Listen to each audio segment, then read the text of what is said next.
Good afternoon, good morning, good evening, wherever you are around the world. It's your DFB anchor, Eli. I'm right here with the DFB director himself, Sire. Sire, how you doing today, man? I am doing absolutely amazing, man. Wow. Let's go, man. Like, hit the record button. Let's just jump into the topic. Wow. We are already recording. We are live, man. Hey, I want to give a shout out to everyone listening to this, man. Thank you very much again for your love and support. We really do appreciate it. All love out here from DFB. Yeah, man, absolutely. Over the past couple weeks, past month that we've been doing this podcast, the feedback, the response, the support, the encouragement, the love, man, has been so overwhelmingly just joyful and abundant and just so, man, I love it, man. And thank you so much, man, from the bottom of our hearts, man. We love you guys right back. Yes, we do. Today we're going to be talking about the artistry of allowing. I'm going to repeat that again. The artistry of allowing. Sai, can you explain to us, what does this mean? What does it mean? I'm allowing. What am I allowing? What does it mean? How does this affect my life? Yeah, man. Listen, man. Everything we do, I love the word art and I love the word artistry because it's an internal expression of the individual in how they choose to function, how they choose to express their energy, their life purpose on the world, man. And it's all art, man, because it's all individual, and whatever picture you paint, however it comes out of you into the world, is absolutely beautiful and perfect the way it is. Yeah, right? Like, it doesn't have to fit any script. So that's what the artistry means to me. And allowing, man, like this subject, this topic, I love it. And I was dying to record it because it is so fundamentally deep to every single individual in understanding, how do I get to the next level? How do I become what it is that I set out to become, right? There is an aspect of work that is required, and you have to do and put together pieces, and you got to put together meticulous and strategic and planning type of work. And once that work is done, and when you look around, you're like, what else can I do next? What else should I be doing? I know I should be doing something, but I don't know what that is. Is that very moment where the artistry of allowing takes place. Right there in that moment. Yes. Right there in that moment. That's where you did the work that you're supposed to do. You did all the preparatory, cross the T's, dot the I's. You got up early. You stayed up late. You sacrificed. You discipline yourself. You focus. You balance everything else. And you're like, what else? I should be doing something else. No. At that moment, that point right there when you're like, what else should I be doing? I don't know what. That's when the artistry of allowing takes place. And that is where it should take precedence in your life. Right? So that's what the artistry of allowing is. It's about, right, you do the work and now you have to open up to receive. You have to open up for life and the architect of life, whether you want to call it God, whether you want to call it Krishna, whether you want to call it Buddha, whether you want to call it Allah, whatever you want to call it, your ancestors, whatever that force is that you recognize and you associate with, you have to allow that to take fold and take precedence, to put the proper pieces and things and people and places and circumstances in place for you to be open to receive all of that, right? And that is what, that's the baseline of what I believe allowing is. Yes. Wow. Thank you very much for that, man. You said the artistry, man. The way you define it, an internal expression. So that means the internal expression of allowing, right? So how does one, get to that level internally where, the expression is already open, you're open to receive, right? Because you can be going through hard time and you're ready to, receive. You can be going through circumstantial obstacles and then, you're ready to go to the next level. So how does one get to that next stage where, I'm ready to go to the next level to receive? So internally, I have to allow my expression to, receive whatever, takes me or transcends me to the next level? How does one get there? Man, this life that we all have is the first gift that all of us received in it just in existence. The life that you were given is your first gift, right? Yes. So we've already established that you have an obligation when consciousness hits your brain, that at that moment you need to start living your life, that gift, appreciating that gift that you were given, right? So we explore allowing things to happen, we got to recognize that there is a greater force at work. Whatever you want to call it, whatever name you put to it is less important than understanding and recognizing that there's something more powerful, something more greater, something more intelligent than us, like physical mortal beings. And it is from there that our life force that is flowing through each and every single one of us comes from, right? Yes. And when we think that we are in control, like we can hold and grasp and we hold on tightly to, that's when we don't fully understand what that is, right? That's where we lose sight of, what is actually orchestrating everything around us. And then when we're trying to make things happen in our life and we're trying to achieve things, it becomes harder because you're not flowing with the current of life. You're going against it, right? You're trying to manipulate and orchestrate, and you're trying to do things that are well outside of your control, understanding, or even like influence, right? So that is where the challenge lies. So if we're able to kind of dial back and say, okay, wait a minute, this life I was given is a gift. There's something else greater at play. There's something else orchestrating like everything around me.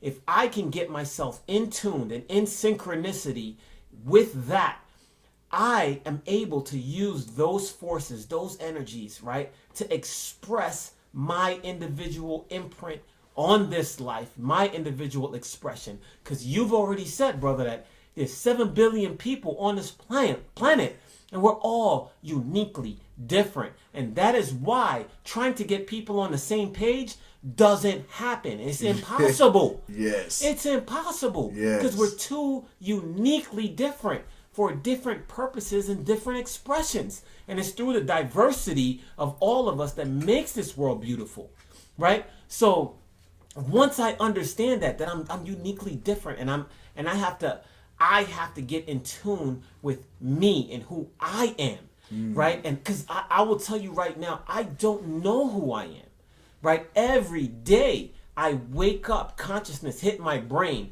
That is my mission and my challenge and my purpose for that day, to try to figure out who this person, who this life is, and how do I express it and make this impression on the world for the greater good. And then every time as the day progresses and I get closer to understanding who this person is, I go to sleep, and then life evolves, and I got to get up the next day and I got to do it all over again, because I'm something and I'm someone else different the very next day. So how do we allow, right? It's by understanding those fundamental principles and understanding that the greater force that is at work, that's working through each and every single one of us, that's touching every single one of us, is responsible, is the great architect and orchestrator, right? I am a participant, and I have to not swim against the current, not go against the grain, not force things to happen, but I have to watch how things are moving, and I have to get in harmony and in synchronicity with it. I do the requisite work, because like we said, you can't manifest certain things, man. Yes. You can't be 285 pounds and like, I'm gonna manifest some muscles, right? No. You have to put the work in. But once I put the work in, at that point, I look and I said, all right, the work is done. Now I have to allow everything else that is orchestrating around me to go at work and do what it needs to do. And I just have to make sure that I'm aware and I move in synchronicity with all of that. Yes, yes. Right? Yes, man. You know, man, Sam, man, thank you very much for this, man. You know, first of all, I want to say, right, you know, when you say greater force, right, and then, you know, is whatever, you know, you may believe in, man, you know, like hear the word greater force. What is force? Force is energy.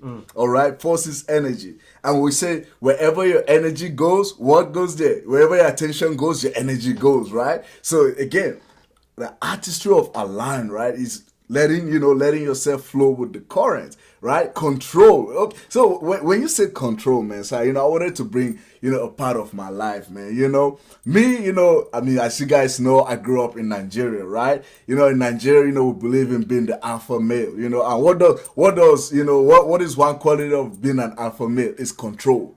You want to control everything in your life.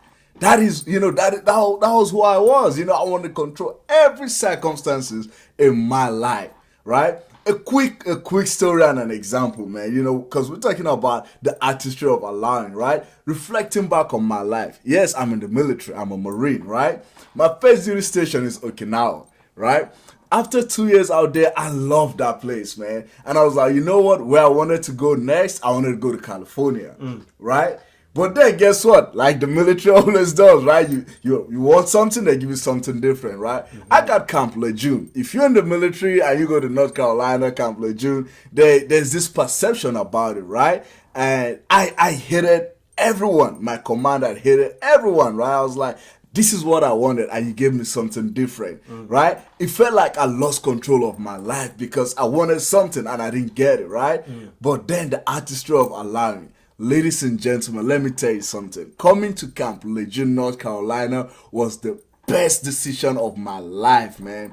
Within 2 years out here, the amount of growth I have had in my life, personal, physical, economical, mental, my goodness, it surpasses the whole 20 plus or 30 plus years I've been on this earth. I will tell you that it surpasses everything.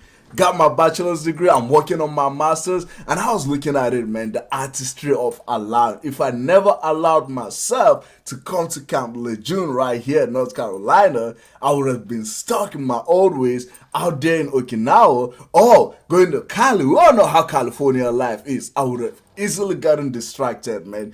That is where we say, right, the greater force that is at work, right? You got to be able to sync with it, flow with the current of life. Right? The control, you don't have to have control of that aspect of your life all the time, man. So, Sai, when you were saying this, man, it just reminds me of all this stuff, man. Why it is very important to have this artistry, right, of allowing in your life. Yes, man. Thank you so much for sharing that, man. And if I may, you know, I'll share a piece of me in the same fashion.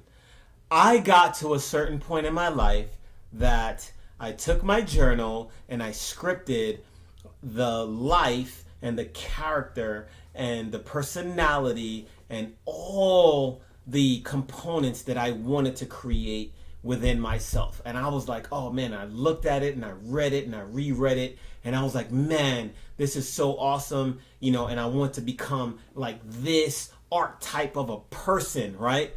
Because I recognize that there was some improvements, and we know we've heard know yourself and seek self-improvement and all of that, right? So I was like, yeah, I'm gonna write it out and I'm gonna script it and I'm gonna be the author of how I want to be and who I want to become. Yeah. So I wrote it out, and what proceeded after that, my brother, was almost like a living nightmare. Wow. Man, life threw every single thing it possibly could at me. And I remember going through that storm of what was like a never-ending nightmare. Like, why is this happening to me right now? Wow. And I'm looking at my journal, I'm looking at my notebook, and I'm looking, I want to be a man of peace. I'm like, there's no peace in my environment right now. It's complete chaos. Wow. And I remember typing an email to my superiors up at Headquarters Marine Corps, like, get me out of here. I cannot take this, right? Wow. But then I look in my journal, and my journal says, man of peace. It says, man of, you know, I wanted to be a great orator, right? And I am being thrusted in these environments, 1,200 people, 1,400 people. Hey, go up there and talk about this. And I'm being asked to talk about a subject unpopular that nobody wants to talk about. And it's like, Tag, you're the guy, go do it. And you better keep their attention and do it for an hour. Right? And it took a while. And I remember I wanted out of that situation so bad. Wow. Right? So bad. But then I remember I'll go back, and I still have that journal to this day, and I'll look, and I was like, these aren't the things that I asked for, so what's going on in my life right now? It's not making sense. Yes. But it is making sense, right? Because the situations that I was placed in was preparing me. It's like the gym, right? You want muscles, you got to go to the gym. You can't sit back and manifest that. You want to be peace, you're going to be thrusted in chaos. So in the midst of that chaos, you understand and value what true peace means. That it's not just a word, it is an action, it is a behavior, it's an attitude, it is something that you must become, right? And everything else, anything that you say that you want to be, that you want to become, you want to achieve, like there's a process. There's a process that you got to go through, and that process doesn't look nothing like what it is that you think it should look like. Yes. But in order to become that, you have to allow those things to happen. You got to allow the chaos. You got to allow everything, right? That is playing. You got to allow the breakdown, because in the breakdown is the rebuilding. And obviously who you are right now, what you are right now, what you possess right now is not what you're trying to become. So in order to become that, something has to happen, meaning you got to break that stuff down. And that is where allow comes in, because you got to allow that to happen. You got to sit back, and you got to go through the pain and the anguish and the isolation and the sometimes seem like sadness. And you got to go through all those gambits of emotions and be able to recognize and have the awareness, like, this has to happen. I have to allow this to happen to me because of what I'm supposed to become, because that is what I said I want to become. So life is like, that's why you could call it life, you could call it, again, whatever name you want to put to it is going to be like, okay, wish granted, here you go. And it's going to throw those stuff at you. And it's like, again, you have to receive it, embrace it with open arms and say, this is part of the process in order to become something greater, something better, right? So just the same thing in your story. But when I came out the other end, my brother, every single thing that was on the line of that page that I wrote was exactly what I was able to develop by allowing all those things to happen to me. Now, did they leave a mark? Yeah, they left a mark. And I'm like, man, but again, it's twofold. That's what you wanted. You gotta allow life to orchestrate and play its part, because we are not in control, man. As much as we like to think that we're in control of our environments, we're in control of people, we're in control of situations, we're in control of our emotions. Okay, good luck with that one, right? There's something else bigger at play, and when we're able to move in synchronicity with all of that and recognize that it's about balance. There goes that word again, right? I got to balance my energies with your energies and with the energies of our environment and our surrounding. And again, I can't control you. You can't control me. I can control the situation around me, right? I have a certain amount of control over myself, but I also have to recognize that the things that are orchestrating around me, they're orchestrating for a particular reason. And it's not my purpose to disrupt that. It's my purpose to understand and recognize that is a natural order, a natural process in the becoming, development, evolution of everything. Because this world is not just about me; it's about everybody. Absolutely. Right? So when things are happening and I see chaos in someone else's life, and something bad is happening over here, and prayers up, bro. However, that is happening by greater design, right? In order for someone to learn a lesson, for someone to go through something so they can elevate and get to a next level. And I will be cheating a person of their growth, right? It's kind of like You ever heard a story of like there's the bird, right? There's an egg, and the bird is trying to hatch out of the egg, right? And someone was passing by and they saw the bird struggling, trying to push against the egg to be born, right? Yes. So they're like, oh, sweet little birdie, let me help the little birdie out, right? So guess what the person did? The person took the egg and then started to crack the shell a little bit and then break, and open it up and was like, oh, there you go, little birdie, now you can be born, right? Yeah. So the birdie was born and came out of the shell because, the passerby cracked the shells and let, so the bird can come out, right? Yep, yep. And then guess what happened after that? The bird, mama bird was like, all right, time to hit the world and learn how to fly. Your brothers and sisters know how to fly, go.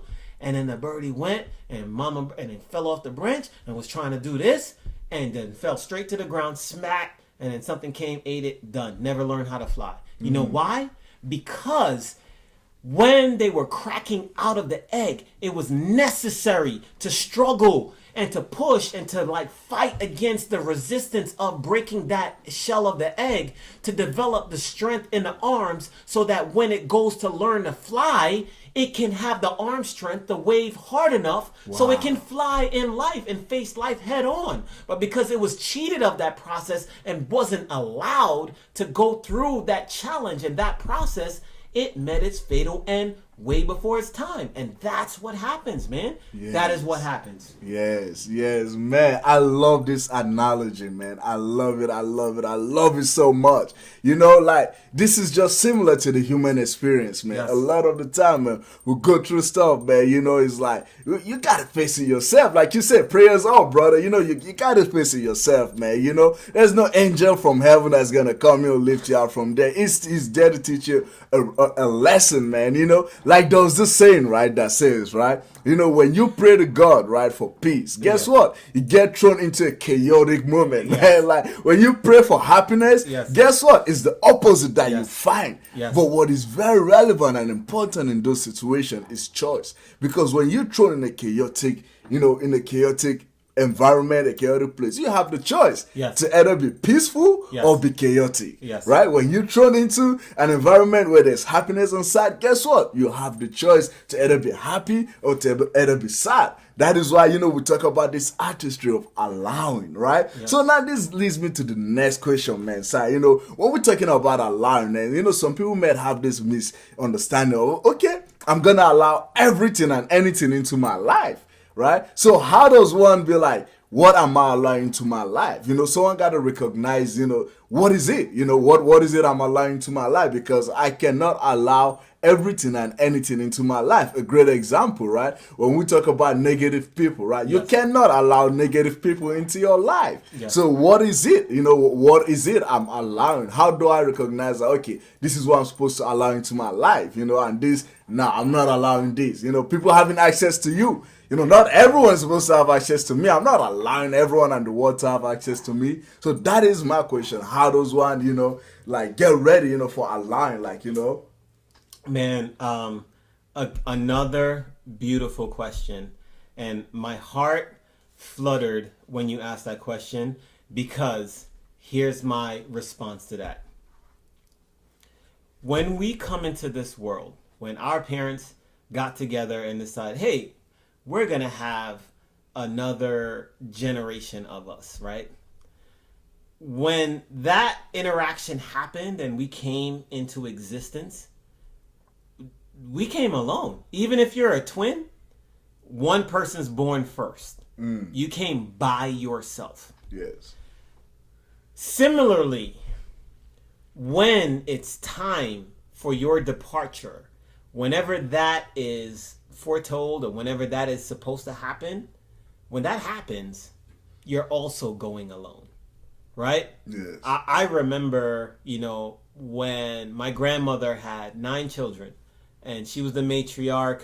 It was probably like the church was packed with it seemed like 1,000 people, man. People were outside, around, right? When we took her to the gravesite and put her in, and had to lower her in, and everybody was crying and everybody was, right? Everybody went to the edge of the grave, right? Mm-hmm. And I'm like, I remember sitting back And I'm like, okay, let's see what's about to happen next, right? Everybody stopped at the edge of the grave, bro. Right? So, You know, it's like, yeah. I love you. Man, I love you. And they're professing their love and they're crying. But everybody stopped at the edge of the grave. And in that moment, I realized another thing. When you go into that grave, you're going alone. Yes. Right? So there's a period when you come into this world, you're alone. And there's a period when you leave this world, you're alone. Your individual signature, imprint, and expression on this life, regardless of what you do and how you choose to express it and how you choose to do it, right? At some point in time, you're going to be accompanied by people or by someone, but then it's still your journey. It is still your journey. So to go back to your question on what you allow, you have to recognize that this journey that you have in life, man, I love you to death, man. I will forever have a space in my heart for you, Eli. But when the time comes for whether it's you or me, right? That edge of the grave is the marker. Yes. I gotta keep going. Yes. You gotta keep going. Yes. My life don't stop. Your life don't stop. Right? So what I allow, I have to recognize that this gift I was given called a life to experience for fuller expansion, expression, for exposure to the wonders of this beautiful planet and this life, man. It's still an individual thing, yes, right? Yes. We may have people accompany us on our journey, right? Whether it's a spouse or a best friend or a brother or whatever, they accompany us, but it is not a accompany all the way. Right? Because there is an end to that, and it is called the edge of that grave, man. So what I allow is based on how I am choosing to express my life. How I am choosing to live this gift, this blessing that I was given for the purpose that I say that this is what I'm giving my life energies to. So that is what's going to dictate, right? So what you may allow may be good for you, right? But what I may allow, that's not good for me, right? And that drives us into the direction of certain people, places, jobs, things, right? There are relationships. And I'm sure you've had them, but I'll speak for myself, that I've had, man, I still genuinely love these people, man. There's still a place forever in my heart. But I cannot allow them to have access to me. No way.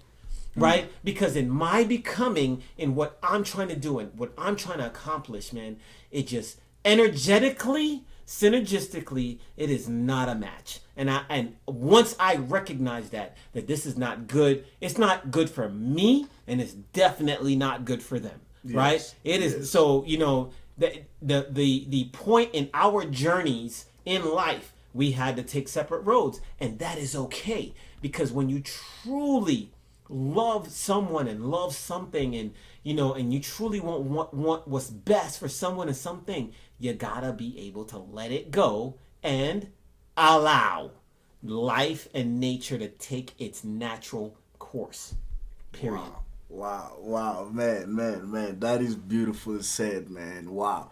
While you were talking, I was just out here just reflecting, man, just reflecting. Like you said, I probably, laugh, but it wasn't like I laugh at the situation, but it's like, in as much, it just reminded me back in Nigeria, man, especially when people are mourning someone that is dead, they'd be crying. And, there was this movie, man, I watched where they pushed the other person into the grave. He ran up and, he was like, why, do you want me to die? You're crying, you miss this person, right? Yeah. It's funny, but at the same time, it's just, symbolizes what you just said, man, yes. The analogy, right? When you come to this earth, if you twins, you come alone, right? You come alone. When you die alone, man. Yes. That definitely makes the choice and the decision easier. Yes. In the spirit of allowing. Yes. What do I allow? Because this life that is called gift, that is my gift, right? Yes. At the end of the day, it is my journey to walk on. It is my choice. Yes. Remember the keyword choice. Yes. Because at the end of the day, each and every one of us will have a choice.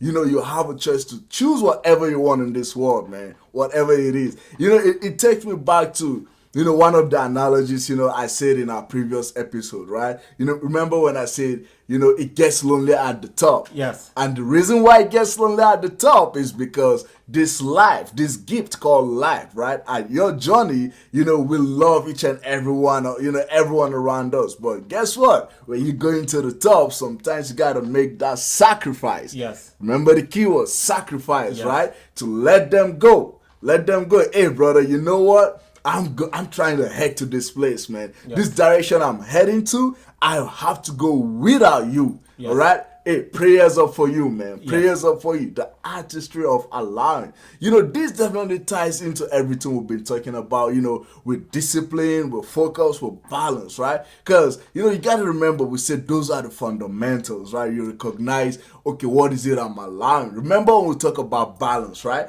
The very, very first definition of balance was what? Sacrifice. Mm-hmm. Sacrifice. Mm-hmm. So that is you allowing yourself to let go of some stuff. Some part of you. Wow, that is beautifully said, man. That is beautifully said. Yes, man. And it's if I tie back in what you said, being lonely at the top, right? We talk about being the author of the story in the book of your life. Yes. And I am writing on the pages my life story on what I want it to be. And if once I establish that clear vision, right, and there are people that's gonna come into your life, and things that are gonna come into your life, and situations and circumstances that are gonna come into your life, because that is the great orchestrator of life. Is like, okay, these are the things that you wrote on the pages. Here are the people that are going to help you. Here are the situations that you need to be in. Here are the circumstances that you got to go through in order to get there, right? It never said, the orchestrator and how life is designed never once promised and said that this person was meant to be there forever. This situation you were going to be in forever. This circumstance was going to be there forever. No, like that's not how life works, right? So when these things start happening, there are some people that's going to accompany you a very, very long way. And then there's some people that they're just going to get you for like a month or 6 months or a year. And then it's like, all right, man, because they have their life to live. And I believe, right? I personally believe that if I try to hold on to you in my life and say, no, I'm not going to let you go anywhere, like, that's selfish, man. Yes, and that means I truly don't love you, right? I love my wife to death, but I don't own her. She doesn't own me, right? We are partners on a journey in life that came together to support each other into our development, our becoming, our uplifting, our whatever we choose our artistry of expression to be, right? But at no point in time was I put in her life to own her, or was she put in my life to own me. I don't own you, you don't own me. If I have employees under me, I don't own them, right? I employ them, I don't own them. They don't own me, right? This trying to like control and dominate and like grasp hold of. And again, it's just my personal opinion that when you try to hold and possess things, then you don't truly appreciate and value what that thing is or that person is, right? Because if you understood that this is a person of value, then you will allow that person to be who they are. Wow. Person of value, you gotta allow them to be who they are. Man, I love that, man. I love that so much, man. So, you have a way of putting everything into perspective, man. I will tell you that, right? Now, the very last question, before we call it a day, right? We're talking about the artistry of allowing, right? Yes.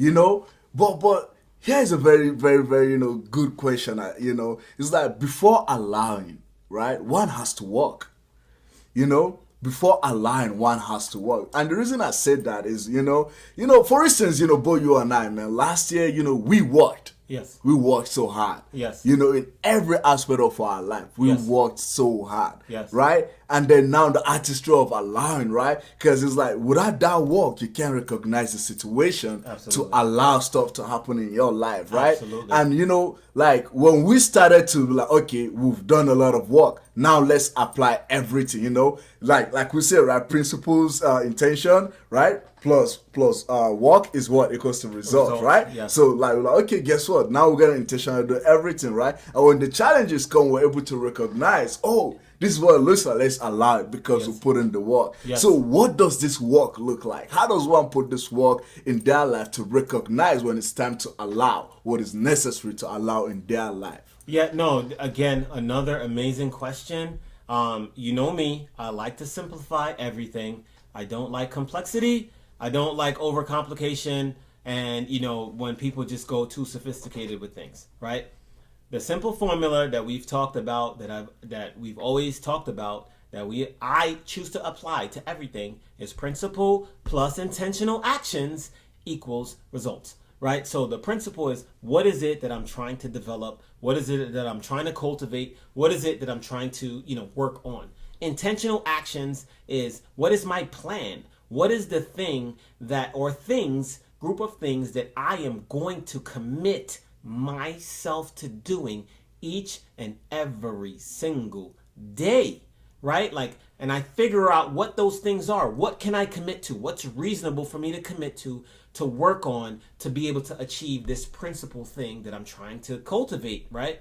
And I recognize that by combining these two, by like figuring out what I want and then figuring out a plan and a method and the things that I reasonably can commit myself to every single day, eventually I will get my results, right? So when I put the work in, and that's the prerequisite right there, what you're asking, you have to do work. You have to you have to work until when you ask yourself, what else can I possibly do?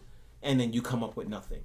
At that point, then you know, like, man, and then you still want to try and find, like, is there anything else I can possibly do? No, the work is done. But you gotta do the work. You can't sit back on your couch. You can't sit back again in Zen mode and say, well, I meditated. I got on my knees. I got my prayer mat and I said some prayers and I read some Psalms and I went to the temple and that is dope and that is necessary. Do it, right?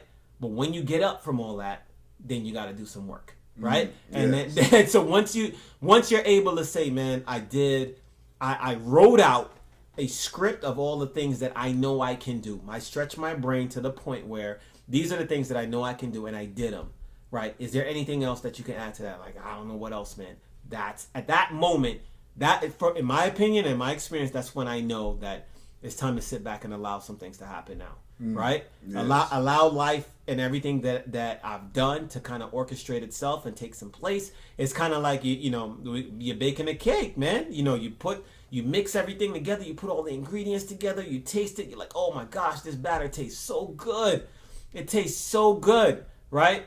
Well, is there anything else I could put in it? Nope, I hit everything on the recipe. Yes. I put all the ingredients in there, right? Mm-hmm. What's next? You got to put it in the oven. Right? You hit the timer and then you got to allow. Yeah. You gotta, what I'm saying? You gotta allow that thing to just take its course, man, and and the bake time and all of that, right? So I think that's life in general, man. And everything that you're trying to cook, you sticking with the cooking analogy, everything you're trying to cook, every recipe and every formula that you're trying to piecemeal together has its own baking time. It has its own processing time. Not everything happens at the same time. And I go back again to those individuals like, hey, we got to be on the same page. No, we don't. You don't have to be on the same page as me, right? You don't even know what book I'm reading. You just need to know what direction we're going in, right? I just need to let you know, hey, we're going in this direction. Make sure you face north because that's where we're going, right? And I'll be remiss if I didn't hit this point.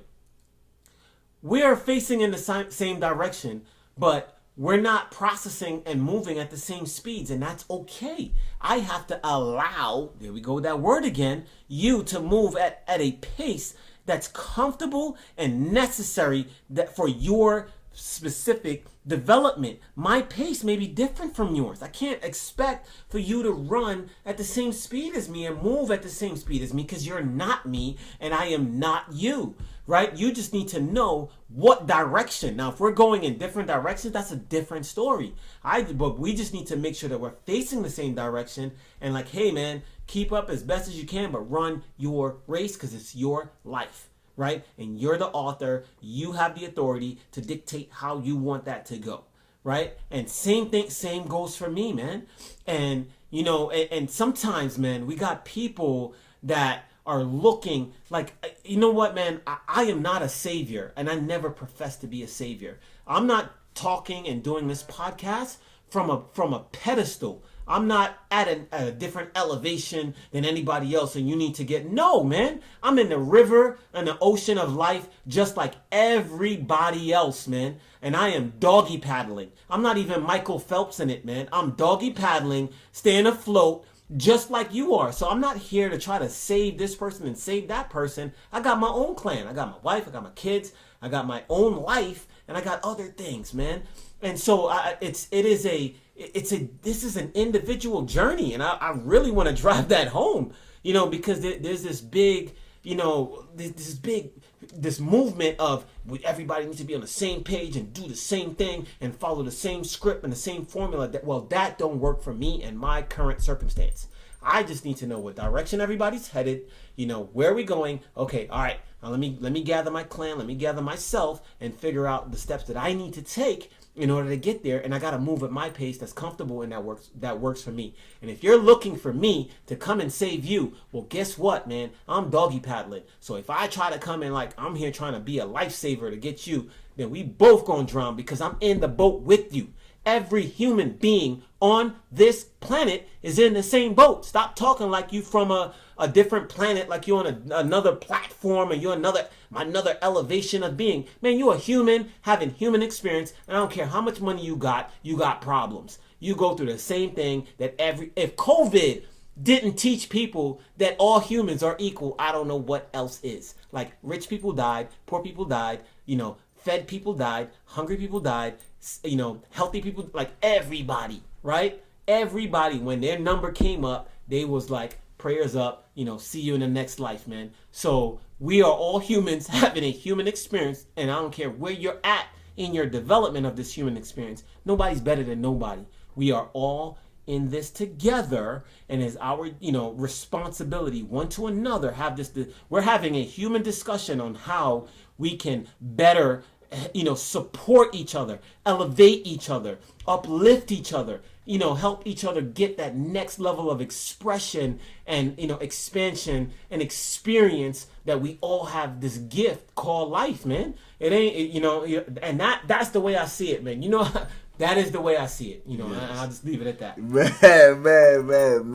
I love that, man. You know, at the end of the day, man, run your race. Yes. At your pace. Yes. You know, run your race at your pace, man. You know, we are humans, you know, and sometimes we get cut off, man. You know, oh, man, this person is doing better than me. Or I'm doing the same thing this person is doing. I'm not getting the same result, right? You beat yourself up over that. You know, you get frustrated and all those stuff, man. But we're telling you, ladies and gentlemen, run your race at your pace, man. We don't have to be on the same page. I love that, man. You know, especially in the community we are in, right? Oh, I'm trying to get everyone on the same page. No, you can't, man. Remember what I said previous episode, right? There are about 7 to 8 billion people on the face of this earth. Yes. No fingerprints is the same. No. We are uniquely wired differently. You know, like the way we think, everything, I don't care who you are, it can never be the same, man. We are different in our own way. We are special in our own way. We are unique in our own way. So whatever or whoever you are listening to this, let me tell you this. You are special. You are unique. You are a blessing. You are a light to the world, man. I don't care what other people say.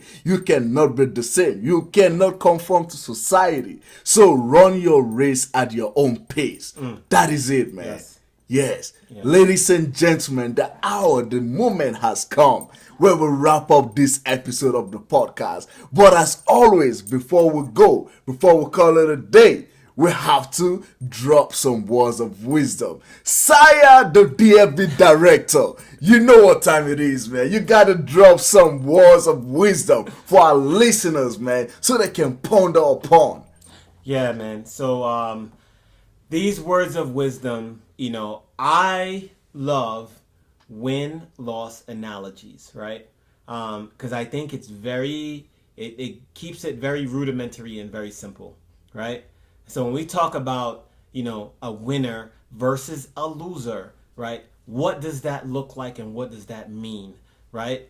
And to me, and how it was taught to me by, the wise old master that I look up to was simply this. A true winner is not someone that just excel and exceed at every single thing that comes into their life. And a true loser is not someone that fail at every single thing that also happened in their life, right? He broke it down very simple. He said, when you have someone that wins, right, all the time and they're used to winning, if you notice the first time some type of adversity happens in their life, they get derailed and that's it, man. And sometimes they never recover from that because they've never had to face any adversity in life. Some adversity happens, boom, knock them off, and then they're stuck. And they're like, that's it. They quit, they give up, they quit their sport, they quit their occupation, they go into depression, and, that's it. They're done, right? And then similarly, for someone that we call a loser, that just because this person doesn't always come out number one and succeed and is at the top of everything, doesn't necessarily mean they're a loser either, because they're still getting up each and every single day and they're using those quote unquote losses as learning opportunities, yes, right? And they're bettering themselves and they're strengthening themselves and they're forming their resolve and they're getting more a clearer direction, and they're just going after it. They're like, I don't care if it takes me 100 times, I'm gonna get up 100 times and I'm gonna keep pushing at this thing until I get somewhere, because I'm gonna be further each time I get up, right? So a true loser is someone that gets knocked down, or someone who never gets up and make excuses for the reason why they're down, right? They make excuses like, well, this person, because he's a different color and of his skin, and that's why I'm down. And it's because of my, if I didn't look the way I look and I wasn't a particular gender that I was, that's the reason why I'm down. If I wasn't born in this country, or if I wasn't born in this time and space, and they come up with these very elaborate and articulate reasons of why they are not getting up and going after the things that they really want and the things that they really desire. And and that is a definition of what you call a loser, man. Like you're not even trying. You would put more time and attention and energy into your excuses other than your reasons for just going after it, man. And please put it in a context, man. Some of those things, because of gender and race and we've known, history have already taught that yes, there were laws and things in place that intentionally meant to prevent people. But however, there are examples throughout history of all of those people who defied all of those odds and say, I don't care what you put in front of me. That is not going to stop me from going where I want to go and achieving what I want to achieve, because that's what I want to do. And there's always been time and time again people who have defied the odds regardless of what the odds are and were. So that is my words of wisdom, man, as far as, winner and loser, man, and I believe life is easily summed up into W's and L's, man. Either you're working towards winning, or you're just going to sit back and make excuses as why you're not achieving anything. Wow. You know what? That is very big, man. As we're saying those words of wisdom, man, I'm like, wow, it all boils down to what you're going to do about it. So what, you got knocked down like 100 times. Get up, the 101 time and keep going, because that is what differentiates, a winner and a loser. You know what, ladies and gentlemen, we're gonna do something different this time around, right? I'm gonna leave you guys with that words of wisdom. Yes, I'm gonna leave you guys with that words of wisdom and let it sit, all right? The reason why you're not winning is because you're spending time on your excuses. You know, it's because of this, it's because of that, it's because of this. Like, come on, man. You have a gift, and that is called life. Yes. What you gonna do about it? What you gonna do about it? Right? You know, a simple example, right? At DFB, you know, we do train and coach clients, right? And you know, when they be like, man, coach, you know, I think I messed up, man. You know, my diet, you know, I ate this food I wasn't supposed to eat. I'm like, okay, what did you do about it? You know, that is all I'm worried about. I'm not worried about, oh, you went, it's already happened. Yes. I can, you know, like, you know, kick your stomach so you can throw that up. No, right? I'm not gonna do that. The question I always ask them is, what you gonna do about it? Right? Are you gonna sit down in your guilt and be like, man, you know, I ate something that's not part of my meal plan, so guess what? I'm gonna just keep on eating what is not in my meal plan. Or you gonna get up and be like, no, I did that yesterday. Guess what? Today, the gift of life, I'm gonna do something different. Wow. I'm gonna keep going. I'm gonna keep pushing. This is a very, very great and you know, words of wisdom, man, for the week. So I'm not even dropping anyone, man. I want you guys to just sit on this, you know, like just reason, man. You know, wherever you're not having any progress in your life, ask yourself, what am I doing about it? Right? What am I doing about it? Am I sitting down creating excuses? It's because I don't have this. It's because I'm this. Or are you getting up and doing something about it? You know? Ladies and gentlemen, thank you very much, man, for tuning in this week, you know, for our episode. To our listeners around the world, once again, we love you from the DFB, you know, anchor to the DFB director himself. And as usual, I'm going to leave you with these 3 words, all right? Desire, faith, and belief. Out.